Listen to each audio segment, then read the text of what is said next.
notre texte de base. Actes chapitre 12. Les versets 1, 2, 12 et 17.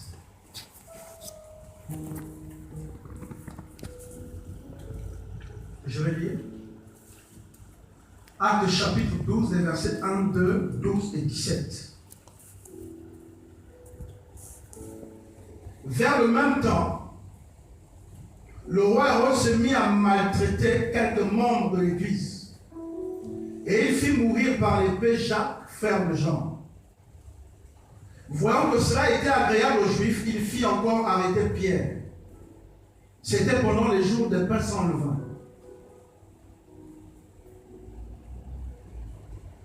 Verset 12. Après avoir réfléchi, Pierre se dirigea vers la maison de Marie, mère de Jean, surnommée Marc, où beaucoup de personnes étaient réunies et priaient. Et le dernier verset, verset 17, Pierre leur ayant de la main fait signe de se taire, leur raconta comment le Seigneur l'avait tiré de prison. Et il dit, annoncez-le à Jacques et aux frères. Puis il sortit et s'en alla dans un autre lieu. Alléluia. Amen. Nous sommes sur le même thème, le thème du mois, vaincre l'adversité. Vaincre l'adversité. C'est un terme que j'aime. Et le sous-thème que je vais aborder ce soir va être comprendre l'adversité pour la surmonter. Comprendre l'adversité pour la surmonter. Parce qu'il est nécessaire que nous comprenions ce qu'est l'adversité. Lorsque nous ne comprenons pas ce qu'est l'adversité, en quoi est-ce qu'elle consiste, nous aurons du mal à pouvoir la surmonter. Alléluia. Lorsque je faisais recherche tout à l'heure, j'ai vu une définition de l'adversité que j'ai aimée. Et le dictionnaire disait que l'adversité, c'est une épreuve, c'est une situation qui a pour but de se confronter à toi, de s'opposer à toi, dans le but de te faire subir. Donc lorsqu'on est confronté à l'adversité, il n'y a que deux issues. Soit on subit, soit on surmonte. Alléluia. Soit on subit, soit on surmonte. Mais j'aimerais que l'on aborde souvent, comme je disais, comprendre l'adversité pour pouvoir la surmonter. Quelqu'un dit un jour que, vous savez, quelqu'un dit un jour que, vaincre sans péril, nous triomphons sans gloire. Vaincre sans péril revient à triompher sans gloire. C'est-à-dire que lorsque tu viens vanter les mérites d'une performance, que j'ai gagné tel prix, que j'ai réussi là-bas, et la personne est curieuse de demander, mais quel est le parcours qui t'a amené à cette performance? Lorsque tu racontes et qu'ils sont que le parcours n'était pas semé d'embûches, c'était facile. Il commence à déprécier la valeur de ton prix et de ta performance. Ce qui donne le cachet, la saveur du goût à ta performance, c'est le péril de l'adversité. C'est ce par quoi tu es passé. Donc je veux que l'on comprenne en réalité c'est quoi l'adversité. Vous savez, lorsque vous êtes un responsable d'administration, un directeur et que vous êtes un leader, lorsque vous faites et que vous produisez un document, une lettre ou une attestation, souvent il y a un cachet que nous mettons. Le cachet authentifie et atteste, donne du poids à ce papier. C'est juste un papier comme les autres, une rame, juste un papier. Juste un papier sur lequel il y a de l'encre. Mais lorsque ce papier a une signature et a un cachet, il n'est plus un papier comme les autres. C'est un papier qui peut ouvrir les portes. J'aimerais que vous compreniez ce soir que l'adversité, c'est ce cachet. C'est ce cachet qui donne la saveur, qui donne du poids à nos victoires. Qui donne du poids, la saveur du goût à nos victoires. C'est vrai, lorsqu'on parle d'adversité, le plus souvent nous pensons que l'adversité c'est quelque chose que... Lorsqu'on parle d'adversité, je vois le sentiment que les gens voient le diable qui est à l'œuvre pour essayer de nous stopper. Lorsqu'on parle d'adversité, j'ai souvent le sentiment que la perception générale c'est que l'on voit le diable, le monde de l'enfer qui essaie de nous stopper, nous déstabiliser ou nous décourager. Mais vous savez, lorsque nous lisons le livre d'Éphésiens au chapitre 6, je crois, l'apôtre Paul nous enseigne sur le combat spirituel. Et il cite les armes Il parle du casque du salut pour la tête. Il parle de la cuirasse de justice pour le torse, un peu comme un gilet pare-balles. Il parle de la ceinture pour les reins. Il parle des chaussures, il parle de l'épée que nous tenons. Ce qui est bizarre, c'est que ce texte ne donne pas une arme pour le dos. Pourtant, le dos, c'est quand même une partie assez exposée de notre corps. Une partie assez large, assez étendue. Pourquoi est-ce qu'il n'y a pas d'arme spirituelle pour le dos? Parce que Dieu n'avait jamais prévu que tu tournes le dos et que tu t'en fous. Yes, right. Est-ce que vous savez ce soir? Donc, souvent, quand vous pensez que l'adversité, c'est une affaire de Satan, je vous informe que Dieu lui fait son affaire. Parce que s'il ne voulait pas que tu sois confronté à l'adversité, il t'aurait préparé un gilet pare-balles en acier pour que tu portes dans ton dos. Alléluia. Il n'a pas prévu une arme pour le dos parce qu'il ne prévoit pas que tu t'en fous. Il a dit nul ne tiendra debout tant que tu vivras. Et ils viendront vers toi par un seul chemin, mais ils s'enfuiront par 7 chemins. Tu ne dois pas fuir.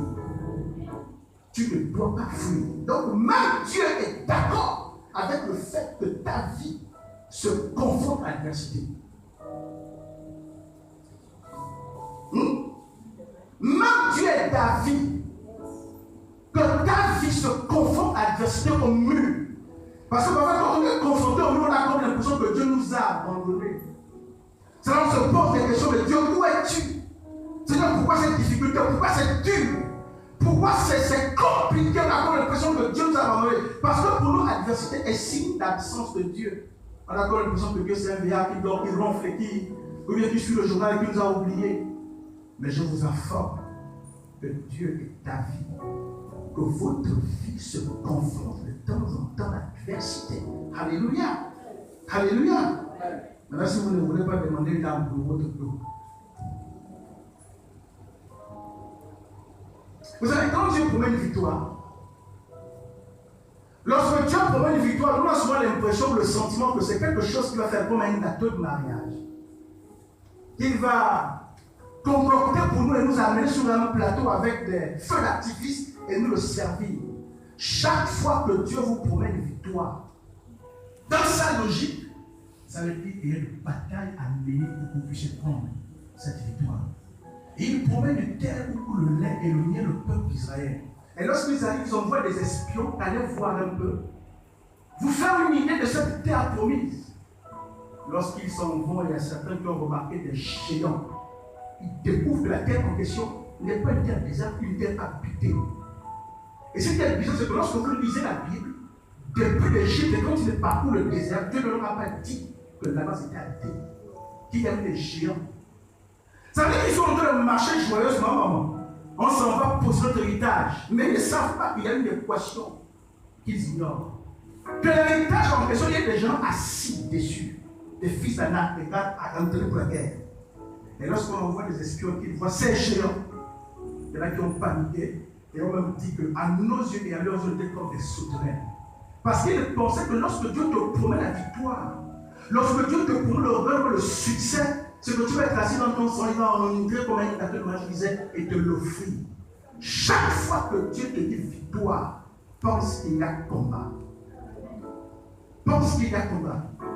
Je dis ça, c'est pour que vous acceptiez l'idée que votre vie ne pourra jamais se passer d'adversité. Et Dieu est d'accord avec ça. Donc arrêtez de croire que chaque fois que c'est difficile, que c'est dur, c'est que Dieu est parti. Non, il est même là. Il est même là. Alléluia. Amen. Mais il ne va pas vous abandonner. Il sera toujours avec vous. Alléluia. Quelqu'un a raconté l'histoire d'une personne qui marchait avec Dieu. Et qui marchait avec le Seigneur au bord de la plage. Et le Seigneur essayait de la consoler par rapport à ses chagrins. Et pendant qu'elle marchait avec le Seigneur, elle voyait sur le sable les empreintes de ses pas. Et elle voyait aussi les empreintes des pas du Seigneur à ses côtés. Mais après un moment, elle ne voyait plus les empreintes des pas du Seigneur. Elle ne voyait que ses empreintes de pas. Mais comme elle ne voyait pas les empreintes de pas du Seigneur, elle s'est dit, là, c'est fini, il m'a abandonné. Là, il m'a quitté. Là, ça fait référence à cette situation dans la vie où tu as comme l'impression que hier, tu as prié, Dieu t'a écouté. Mais là, tu pries, tu as l'impression que tu ne vois même plus le signe, il ne te parle plus. Et plus tard, quand il sort de la situation, Dieu lui dit, au moment où tu ne voyais que 2 empreintes de pas, ce n'était pas tes pas, c'est moi qui marchais, mais toi, je t'avais mis sur mon dos. Amen. Et quelqu'un dit un jour que le silence de Dieu ne signifie pas qu'il n'est pas avec toi. Parfois, on est tellement confus qu'on n'est pas prêt à l'écouter. Vous savez, pour ceux qui font le sauvetage, lorsque quelqu'un se noie, pour ceux qui font la partie sauvetage, quand quelqu'un se noie, il a intérêt de sauter à l'homme maintenant au moment instant pour essayer de le sauver. Parce que quand il est encore fort, qu'il se dépasse, si vous sautez, c'est vous qui va noyer. Il n'est pas lucide, il ne réfléchit pas, il t'attrape, il envoie t'enfoncer pour sortir de l'eau.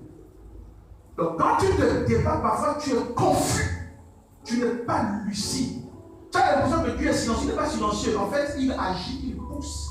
Parce que s'il te parle, toi, tu ne seras pas capable de lire les événements. Tu ne seras même pas capable de comprendre. Juste de comprendre ce qu'il dit à la lumière, ce que toi tu veux. Quelqu'un dit un jour, quand un monsieur dormait dans sa chambre et ses enfants se sont amusés à aller frotter sur sa moustache un produit mal odorant qui sentait mauvais.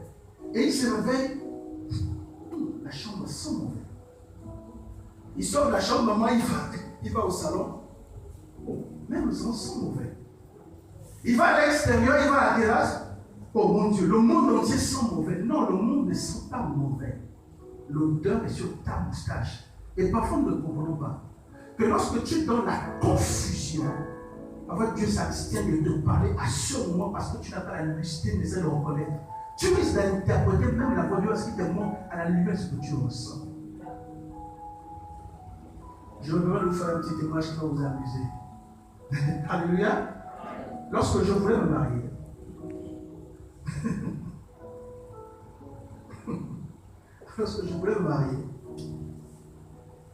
je fréquentais quelqu'un. Amen. Et j'étais convaincu que c'est le bon choix à l'autre personne. Mais quand même, j'avais un petit doute et là, je décide de prier pour que Dieu me montre. Et je prie, Dieu me montre rien. Je prie, Dieu me montre rien. Je parle, s'il n'y a rien, je ne comprends pas. Je dis, je veux un rêve, Seigneur. Je dis, mais si quelque chose, tu la paix. Je ne comprends pas que les circonstances, le champ, la situation, créent au moins la paix, la confiance et tout. Et un jour, le Seigneur me parle. Le Seigneur m'a montré un signe. Le signe voulait dire que ce n'est pas ça. Mais comme dans ma chair je voulais, j'ai interprété tous les signes à la lumière de ce que je voulais. Ça veut dire que quand tu forces l'interprétation, Dieu te dit c'est pas là-bas, papa. Tu dis non, en fait, non, c'est pas ça. Ça veut dire quand tu fais un rêve ou tu viens à l'église, tu vois la personne en question qui célébrer un mariage. Dieu te dit laisse. Tu dis non, en fait, c'est pas ça. C'est sûr qu'il y a quelqu'un d'autre qui veut défier la marche. Il faut que je prie pour bloquer ça. Tu deviens stupide, mais tu fais des prières bêtes, c'est vraiment charnel. Alléluia. C'est pourquoi souvent quand vous êtes confus, il préfère attendre. Parce qu'il y a un tel brouhaha dans votre tête que même quand il vous parle, même s'il montre un signe, même s'il vous dit quelque chose, vous n'allez pas comprendre. Donc le silence de Dieu n'est pas l'absence de Dieu. Il attend juste que lorsque cette boue est montée, elle se baisse. Pour ceux qui sont allés en forêt, lorsque vous traversez un ruisseau, la santé qui monte, non? La poussière qui monte. Mais quand vous avez 10, 15, 20 minutes, la poussière repart au fond et l'eau devient claire. Et Dieu attend parfois le bon moment pour vous dire ce qu'il faut. Alléluia. Alléluia. Alléluia. Donc je disais que Dieu est David avec le fait que nous soyons confrontés à l'adversité. Vous savez, qu'il y a adversité et adversaire. Lorsqu'on parle d'adversité, ça veut dire qu'on va te confronter à l'adversaire. Il ne peut pas y avoir adversité sans adversaire.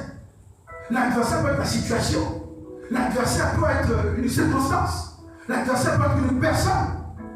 Mais si j'aimerais que l'on parle d'un adversaire qui, bizarrement, est présent dans toutes nos situations d'adversité. Peu importe la situation qui est présente. Peu importe la situation, cette personne est présente. Et c'est elle qui nous cause le plus grand problème. Je sais que certains pensent à Satan.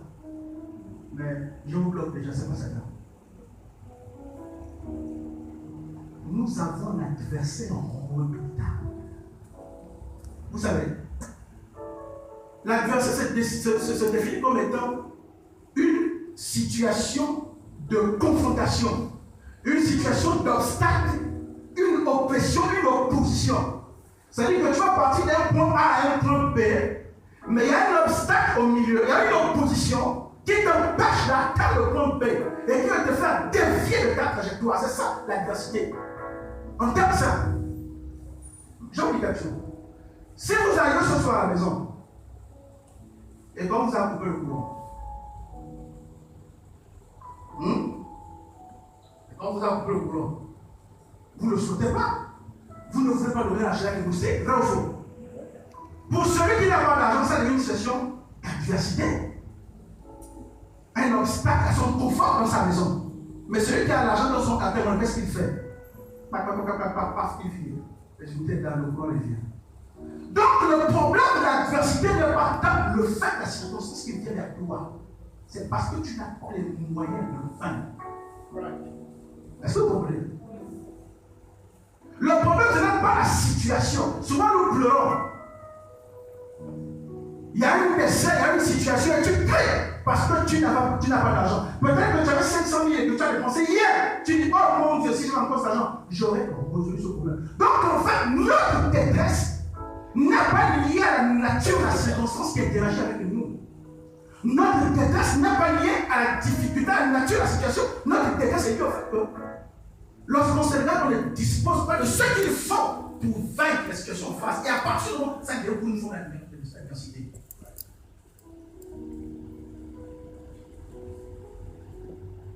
À partir de ce moment, ça devient une adversité. Mais je dis que dans chaque situation d'adversité, il y a une personne. Un adversaire redoutable qu'il faut battre d'abord. Si vous réussissez à le battre, à le conquérir, peu importe la situation, vous allez triompher. Le plus gros adversaire que nous ayons, c'est nous-mêmes. Maman, tu es ton plus grand adversaire. Je suis mon plus gros adversaire, pasteur. Tu es ton plus grand adversaire. C'est pas moi, c'est pas le pasteur. C'est même pas les situations, c'est toi le plus grand adversaire que tu dois d'abord battre.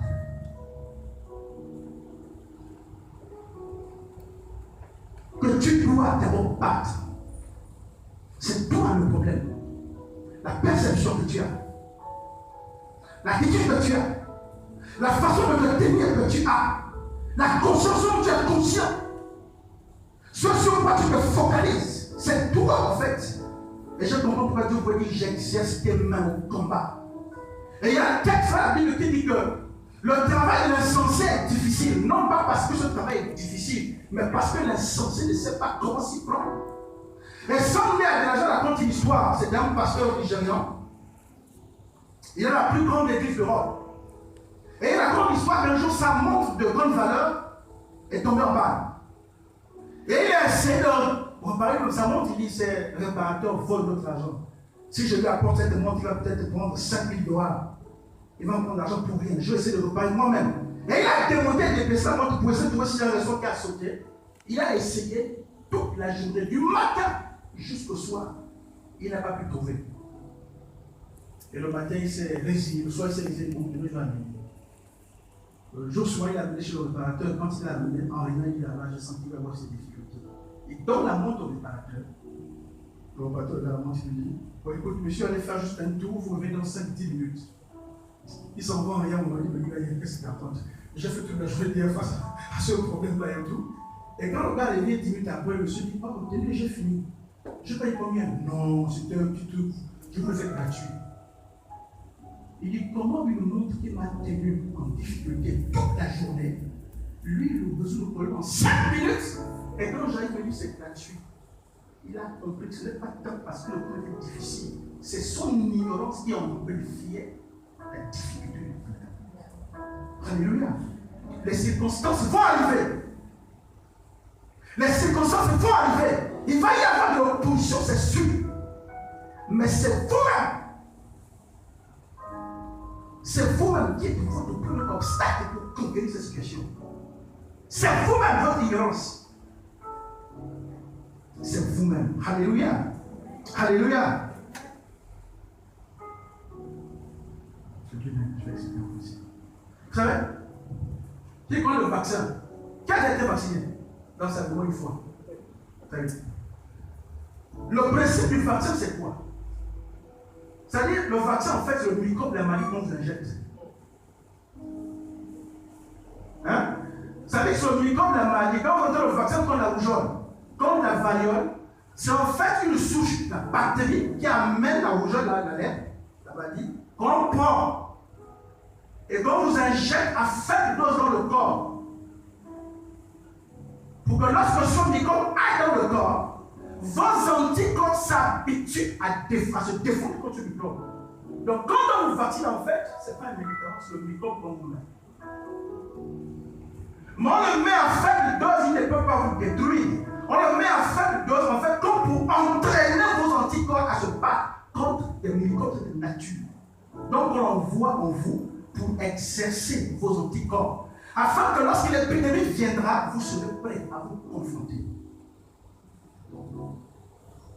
Donc c'est vous le problème. Donc à partir de ce moment, même si la variole, même si la lèpre, même si l'épidémie arrive, quand vous êtes vacciné, vous êtes immunisé. Donc même si la diversité arrive, elle vous est faible parce que vous êtes bâti. Parce que vous avez ce qu'il faut en vous pour stopper l'adversité, pour surmonter et vaincre l'adversité. Alléluia. Il comprend quelque chose.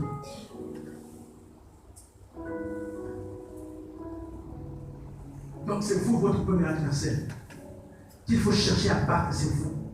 Dépassez vos peurs, dépassez vos limites, dépassez votre ignorance, dépassez votre incrédulité. Vous dépassez vous-même d'abord. Vous dépassez vous-même parce que c'est vous. Vous savez, quand je me mariais, je me suis marié, je n'avais pas un seul franc dans mon compte. Les gens ont eu le sentiment que quand je me suis marié, j'avais peut-être pris même un crédit. Non, le crédit, j'avais payé avant. J'ai fait un vrai calcul. J'ai pris le crédit avant pour acheter un taxi. Et je disais que ça va payer. Et l'ironie de la chose sort, on me vole le taxi. J'ai un salaire amputé de crédit. On me vole le taxi, je me retrouve là comme ça. Je n'ai pas d'argent dans mon compte. Je me suis marié. Et vous savez, quand on veut se marier, on a un rêve, on a un idéal. Je veux qu'on soit comme ça, qu'il soit comme ça, qu'il soit comme ça. Et moi, quand tu n'as pas l'argent, tu commences à le voir. Tout est notre mission. Ou en tout cas, c'est au niveau où j'en suis là. Même dans la cour de l'église, je m'en fous. Et puis voilà, aussi. Au niveau où j'en suis, même avec le maire à 2 heures chez moi aussi. Et puis c'est bon, on fera la fête plus tard. Alléluia. Et je fais un rêve. Le Seigneur me dit, hors de question que tu changes ta vision. Tu vas te marier comme tu as projeté de te marier. Parce que je vais rêver d'un mariage au bord de la plage. Sur fond de mer. Et c'est ce que j'ai eu. Alléluia. J'ai dit, mais Seigneur, pourquoi tu me fais ça? Lorsque je dormais, je me réveillais, j'avais tellement peur que je tremblais comme ça. Je tremblais seul.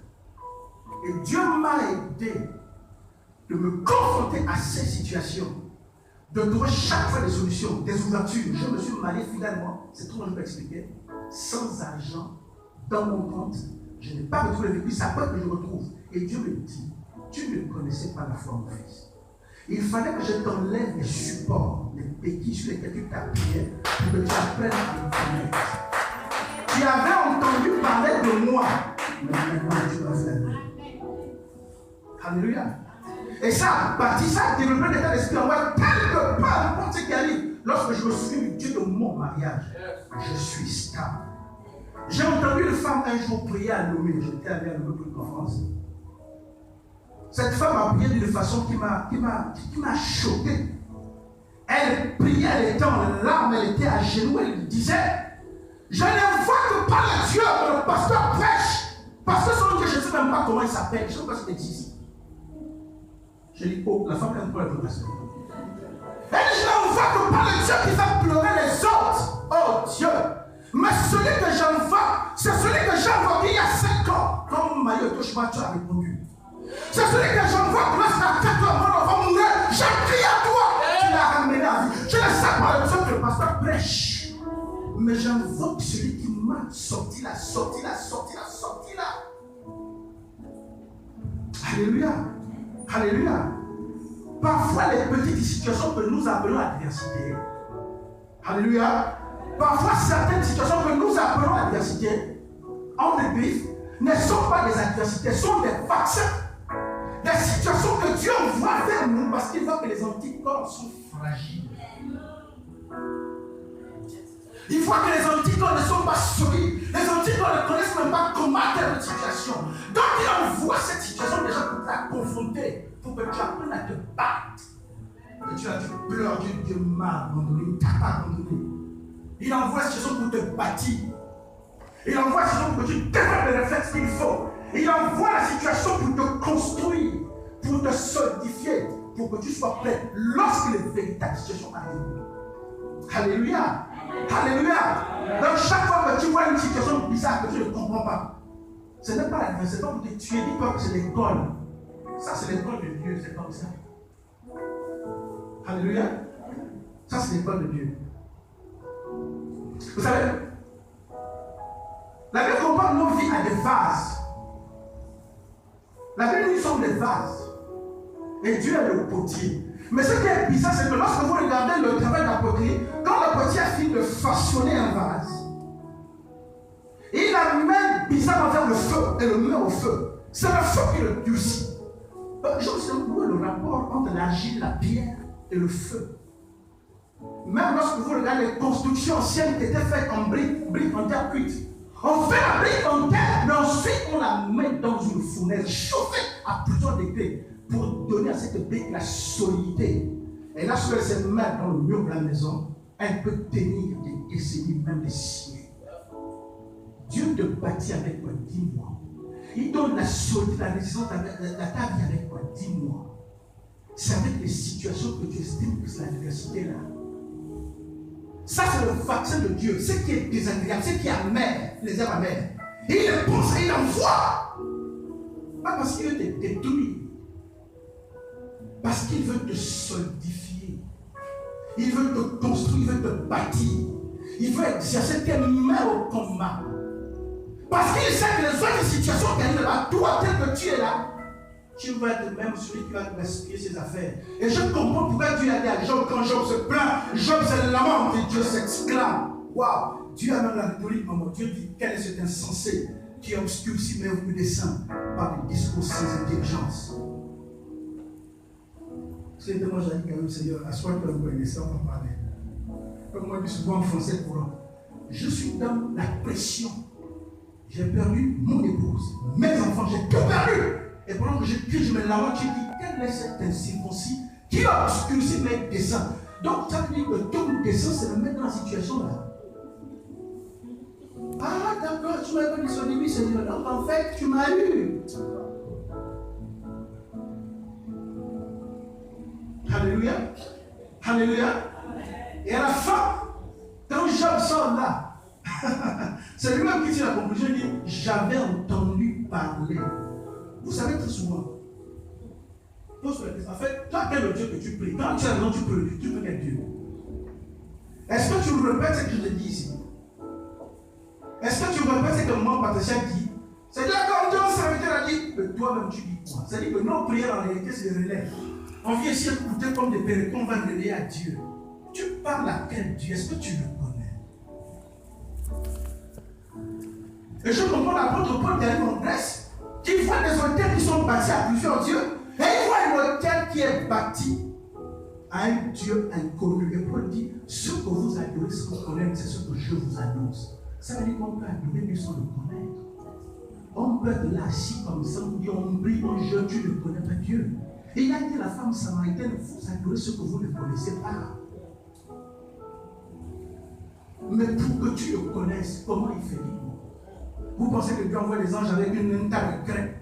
Alors, on va dire, oui Seigneur, assieds-toi, on prend le tableau. Alors, la foi, F-O-I, attention, il n'y a pas que, c'est pas le lait, c'est pas le foie, c'est la foi. Tu penses c'est pour ça que Dieu t'enseigne la vie, papa. Il dit, comment est-ce qu'on va enseigner à dire la foi?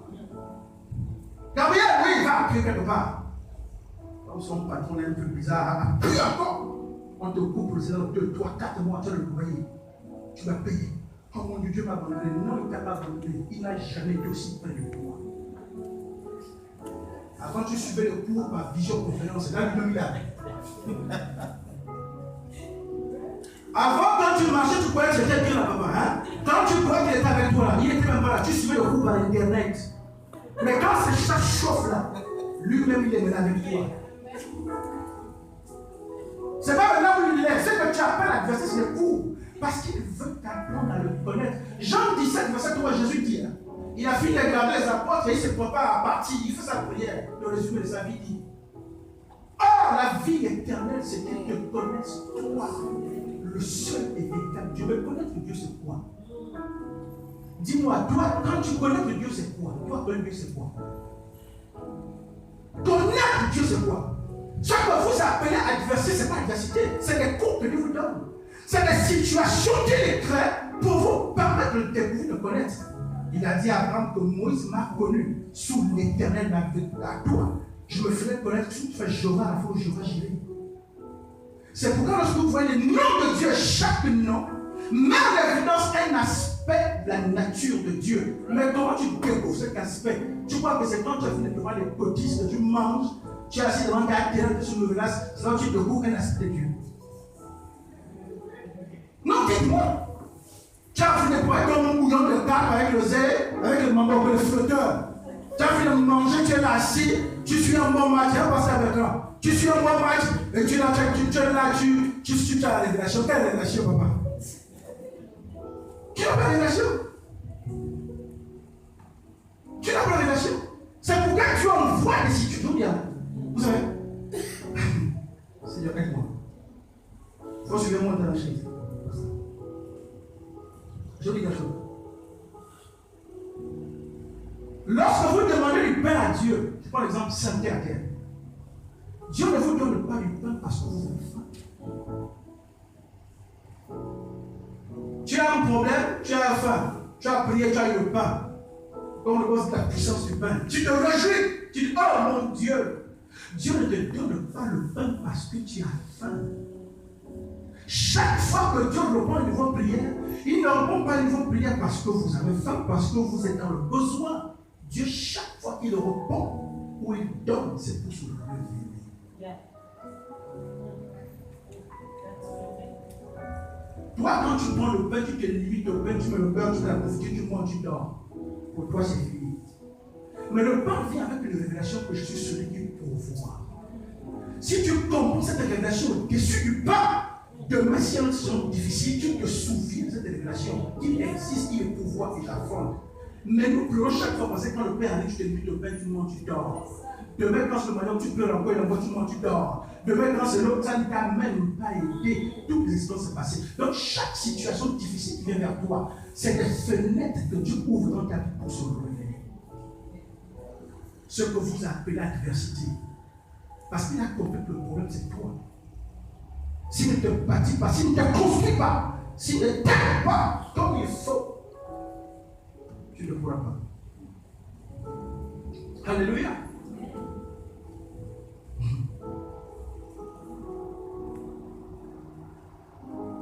Dieu ne te donne pas le pain parce que tu as faim. Il te donne le pain pour se révéler à toi. Dieu ne t'exauce pas parce que tu as crié, tu as pleuré toutes les larmes de ton corps. Il te répond pour se révéler. Et cette révélation, c'est elle qui va porter ta vie. C'est elle qui va t'aider demain à faire face à n'importe quelle situation. Alléluia. Alléluia. L'adversité. Ces situations bizarres, ces situations compliquées, ces situations qui nous embarrassent, c'est l'école de Dieu. C'est comme ça qu'il nous fait grandir. C'est comme ça qu'il faut passer des paliers. C'est comme ça qu'il nous apprend à le connaître. C'est comme ça qu'il nous apprend à le développer, à le construire, à le bâtir. Et nous, on crie, on pleure, on pleurniche. On obscurcit ses desseins par des discours sans intelligence.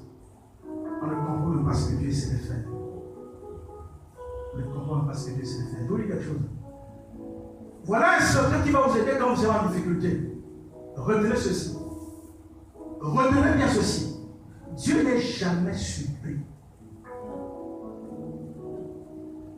Quand j'ai compris ça, c'est bon. Dieu n'est jamais surpris. Ça veut dire que tu pars ici, tu as dit ton enfant est malade. De toute façon que tu pries, tu cries, c'est comme si tu tiens Dieu informé. Avant qu'il ne soit malade, avant que tu le quittes ta maison pour le but, il savait que cet enfant fait cette église. Mais nous paniquons parce qu'on pense que Dieu n'est pas là, qu'il est absent. Donc, dans la situation, assieds-toi, je sais que tu savais. Je sais que tu savais. Je ne panique pas. Vous pensez que Dieu c'est quelqu'un qui ne planifie pas? C'est un vieillard qui a beaucoup de papiers dessus sur son bureau, et puis quand il s'en il sait même qui est au tir, qui est au tir. Vous pensez que Dieu, mon ami, il se trompe, il sait plus t'aimer dans beaucoup d'enfants. Lorsque tu vas ce soir, papa, on t'appelle, dit que voici ta situation, calme-toi. Dieu, tu n'es jamais surpris. Tu savais que la situation viendrait. Si tu l'as autorisé, c'était un autre cours. Pourquoi tu as envie de maîtriser la situation? C'est quand tu fais les chapitres à l'école, tu prends le chapitre à l'avance. Quand tu fais les chapitres à l'école, est-ce que tu prends le chapitre à l'avance? Tu t'assieds, tu découvres, non? Seigneur, qu'est-ce que tu veux m'enseigner? Comment est-ce que je dois me tenir dans ce cours, dans ce nouveau chapitre? Tu paniques parce qu'en fait, tu crois que Dieu ne connaissait pas. Il connaissait, il sait la voie, comment sortir. Il sait la voie, comment sortir. Donc tu hurles là, il sait comment sortir. Calme-toi.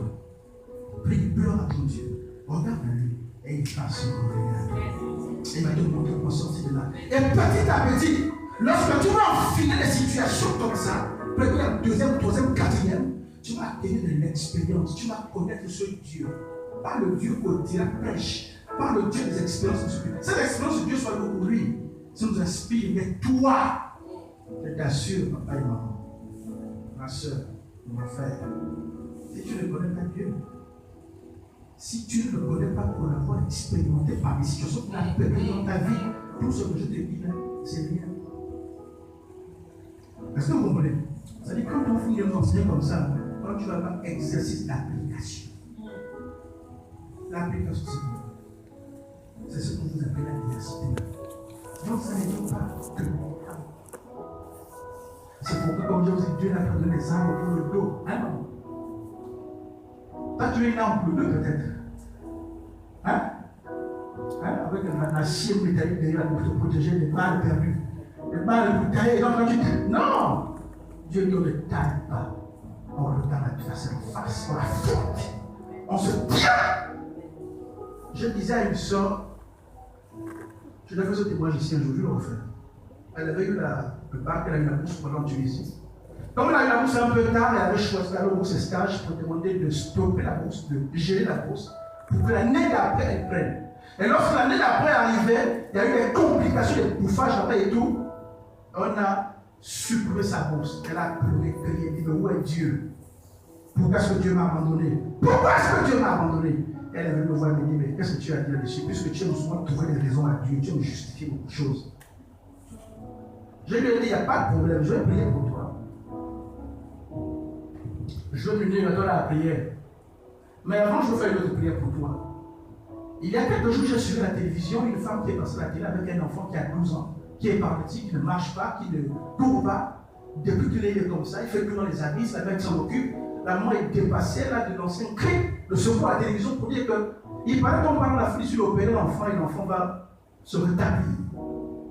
Est-ce que quelqu'un peut l'aider? Et j'ai dit, je vais prier pour que Dieu te donne un enfant comme ça. Elle dit, oh frère, parle comme ça. Tu es l'homme de Dieu, fait même en parlant comme ça, c'est pas ça accomplir déjà. Je sais pas pourquoi tu le fuis. Tu es la mère, tu vas avoir un enfant comme ça qui ne marche pas, qui est parti toute ta vie. Tu les suis, tu le nourris, tu le laves, tu fais tout pour lui. Tu es une mère, tu es un homme. Elle dit non, papa. Quand tu fais un enfant, le but c'est qu'il grandisse, c'est qu'il fasse ta fierté et qu'il puisse t'aider. Je dis, si toi, être humain, tu attends de faire un enfant qui grandisse et se développe, tu penses que Dieu a envie d'avoir un enfant handicapé. Est-ce que vous comprenez? Vous pensez que Dieu va avoir des enfants handicapés? 30 ans là, c'est lui qui te fait la table, qui te fait la nourriture, les comporte, qui t'essuie, qui te nettoie. Tu es là, incapable de te défendre, incapable de le révéler, incapable de t'aider face aux situations, incapable de manifester ce handicapé, incapable qu'il soit toujours à venir. Donc ces situations viennent, c'est parce qu'il veut te construire, te bâtir, il veut que tu réagisses comme lui face aux situations. Est-ce qu'on va acclamer pour notre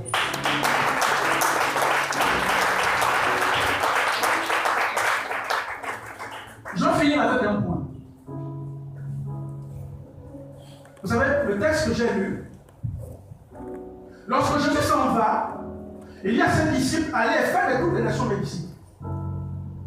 Prêcher à toutes les nations, annoncer la parole partout. Celui qui croira sera baptisé, sera sauvé. Mais ce qui est bizarre, c'est que les apôtres restent à Jérusalem. Personne ne bouge. Personne ne bouge. Le jour que Pierre quitte même de Jérusalem, va à une cinquantaine de kilomètres, donc de 2 jours de marche à Jopé, qui a amené à prêcher à l'inconverti. Lorsque la nouvelle vient à Jérusalem, tout le monde se fâche contre lui. Mais à un moment, un jour je me suis posé la question, mais lorsque Jésus a dit allez faire toutes les nations, ils ont entendu une nation comme les quartiers de Jérusalem. Ils ont entendu une nation comme les quartiers de Jérusalem.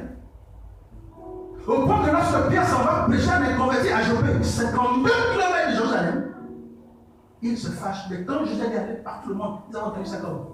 Ils sont restés dans le confort, là, à Jérusalem. Dieu a dit, je sais ce que je dois faire. Et Dieu permet la persécution, la pression monte d'un cran à Jérusalem. On pourchasse les chrétiens.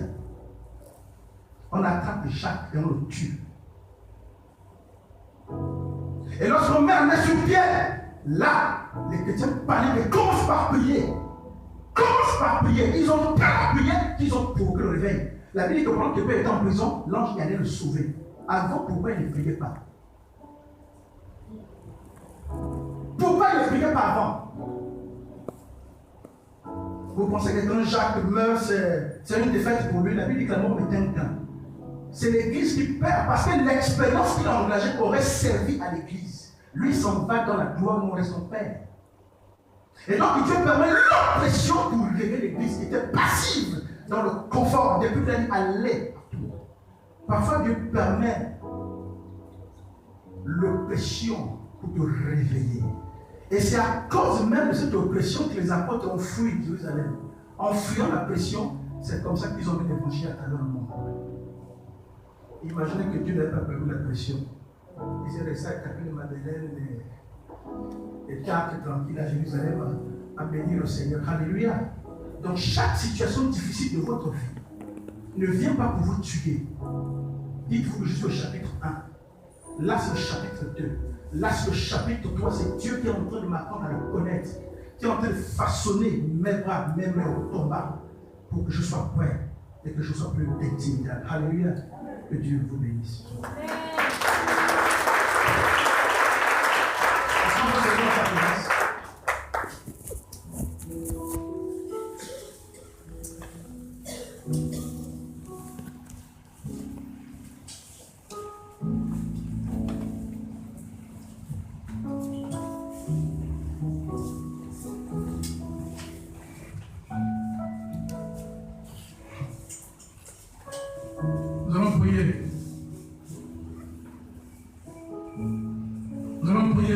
Nous repentir d'abord pour toutes ces situations que nous avons mal abordées, pour toutes ces situations dans lesquelles, au lieu de chercher à entendre Dieu, nous l'avons condamné à accuser, pour toutes ces situations, au lieu de comprendre que Dieu était avec nous pour nous exercer, pour nous bâtir, pour nous construire, pour nous aider à grandir, à le connaître. On a pensé qu'il nous avait abandonnés. Nous allons nous repentir. Élève ta voix, élève ta voix, élève ta voix. Comment ça te repentir? Pour toutes ces situations, pour toutes les fois que tu as obscurci ces dessins par les discours sans intelligence. Pour toutes les fois que tu as obscurci ces dessins par les discours sans intelligence. Pour toutes les fois que tu as obscurci ces dessins par les discours sans intelligence. Seigneur, je te demande pardon, vraiment, je te demande pardon, papa. Pour toutes les situations que je n'ai pas comprises, pour toutes les situations que je n'ai pas comprises, pour toutes les situations difficiles, pour toutes ces situations pressantes, pour toutes ces situations d'opposition, pour toutes ces situations de confrontation, dans lesquelles j'ai cru que tu m'avais abandonné, dans lesquelles j'ai cru que tu m'avais délaissé, dans lesquelles j'ai cru que tu étais silencieux, dans lesquelles j'ai cru que tu t'étais enfui loin de moi. Alors que tu n'as jamais été aussi proche de moi que dans ces situations. Seigneur, je te demande pardon, je te demande pardon, je te demande pardon, Seigneur. Je te demande pardon, Seigneur, je te demande pardon. Seigneur, aide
pardonner.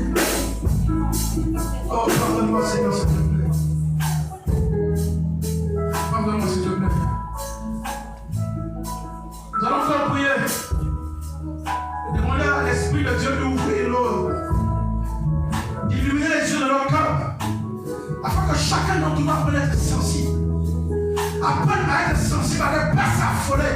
Peu importe la situation difficile que tu traverses, peu importe la situation par laquelle tu passes là, que Dieu illumine les yeux de ton cœur, qui te rend le sang par son esprit. Élève-toi. Oh Dieu, s'il te plaît, Dieu, s'il te plaît, Dieu, s'il te plaît. Seigneur, fais tomber le voile. Le voile, c'est suffisant, Dieu, papa. Comme les disciples qui marchaient sur la route au chemin de Maïs, ils marchaient avec toi, ils parlaient avec toi, mais sans s'apercevoir que c'était toi qui t'appelais. Et comment les robes ne pas leur souffrir et son sucre c'était toi. Papa, s'il te plaît, ouvre chacun de nos yeux, ouvre chacun de nos yeux, de la part, au nom de Jésus. Et de par la situation dans laquelle je suis, pourquoi que j'apprenne à te connaître, que j'apprenne à te lire, que j'apprenne à te faire confiance.